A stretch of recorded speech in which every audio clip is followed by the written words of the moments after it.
क्या आपने कभी ऐसा बंटवारा देखा है जहां छोटे भाई को खेत की जगह सिर्फ मेड़ मिले, पेड़ की जगह सिर्फ जड़ और घर की जगह सिर्फ छत? आज की कहानी आपको सोचने पर मजबूर कर देगी। चंद्रनगर गांव में 3 भाई रहते थे, भीमा, लल्लन और भोला। पिता के गुजर जाने के बाद तीनों ने संपत्ति का बंटवारा करने का फैसला किया। बड़ा भाई भीमा बोला, मैं सबसे बड़ा हूं, इसलिए बंटवारा मैं करूंगा। भोला सीधा साधा था, उसने बिना कुछ सोचे कह दिया, भैया आप जो कहेंगे मुझे मंजूर है। सबसे पहले खेत का बंटवारा हुआ। 2 खेत थे और एक मेड़। भीमा बोला, एक खेत मेरा, एक लल्लन का और मेड़ भोला का। भोला चुप रहा।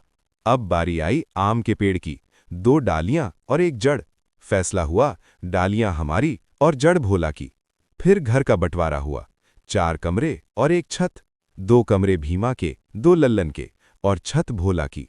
भोला सब समझ रहा था, पर फिर भी चुप था। आखिर में पैसों का बंटवारा हुआ।